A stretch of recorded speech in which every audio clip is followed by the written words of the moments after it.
राजस्थान कई अजूबों का राज्य है और हवा महल उनमें से एक है। यह जयपुर शहर में स्थित एक बहुत ही आकर्षक स्थल है जो अपने यादगार और प्रभावशाली बाहरी हिस्से के लिए जाना जाता है। इसकी वास्तुकला, इसका इतिहास, डिजाइन आपको मंत्रमुग्ध कर देंगे। इसका निर्माण 1799 में महाराजा सवाई प्रताप सिंह ने करवाया था। हिंदू भगवान कृष्णा के मुकुट के रूप में ही लालचंद उस्ताद ने इसे डिजाइन करवाया था। यह महल जयपुर का एक आकर्षक स्थल है जो अपनी गुलाबी रंग की बालकनियों और जालीदार खिड़कियों के लिए लोकप्रिय है, जहां से आप इस शहर का मनोरम दृश्य देख सकते हैं। हवा महल के अंदर कदम रखते ही लोगों को यहाँ की राजपूताना और इस्लामी मुगल वास्तुकला का मेल देखने को मिलता है। हवा महल को ताज के आकार में बनाया गया है। यह मुकुट जैसा लगता है। कुछ लोग तो इस लुक की तुलना भगवान कृष्ण के मुकुट से भी करते हैं।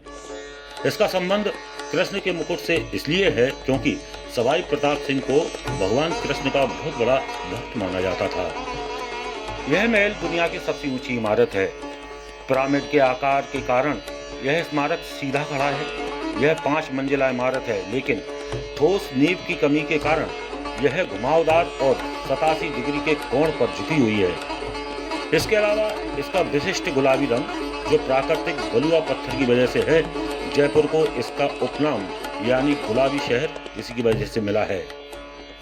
हवा महल की 953 खिड़कियां हैं। हवा महल का अनूठा आकर्षण इसकी 953 खिड़कियां हैं जो फीता जैसी दीवारों को कवर करती हैं।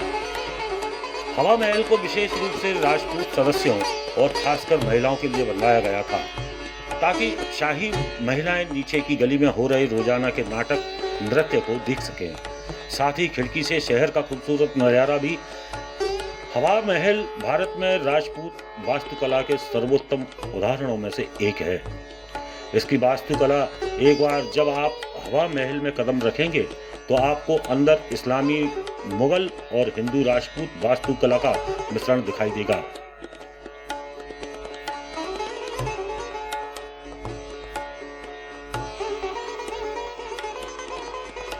इस्लामी शैली स्पष्ट रूप से मेहराबों और पत्थर की जड़ाई के काम में देखी जा सकती है।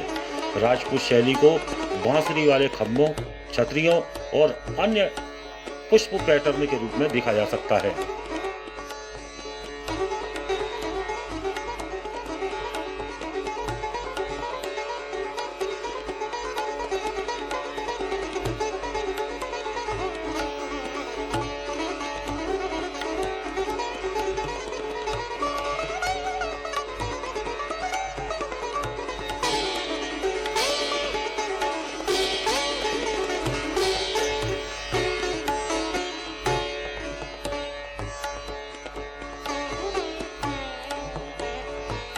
हवा महल में कोई सीढ़ियां नहीं है। हालांकि हवा महल एक 5 मंजिला इमारत है, लेकिन यह ध्यान रखना दिलचस्प है कि चढ़ने के लिए यहाँ कोई सीढ़ियां नहीं है।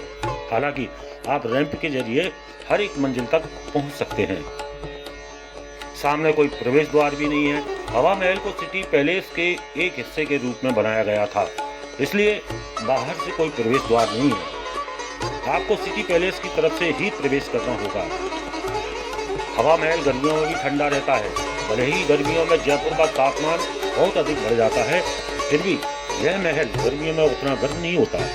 इसके पीछे का कारण यहाँ की 953 छोटी छोटी खिड़कियाँ हैं, जिनसे होकर ठंडी हवाएं अंदर आती हैं और जगह को हमेशा ठंडा रखती हैं।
हवा महल का नाम हवा महल क्यों रखा गया?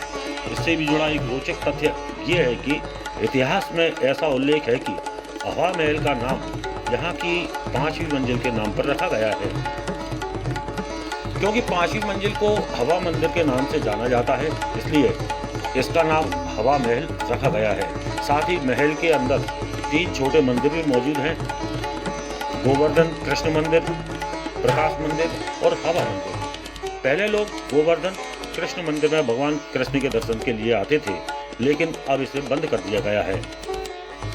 हवा महल बिना किसी नींव के बनी है यह इमारत। हवा महल के बारे में एक और दिलचस्प तथ्य यह है कि पूरी इमारत बिना किसी ठोस नींव के रखी गई है। हालांकि हवा महल दुनिया के गगनचुंबी इमारतों की तुलना में उतना लंबा नहीं है, लेकिन इसे बिना किसी नींव के दुनिया की सबसे ऊंची इमारतों में से एक माना जाता है।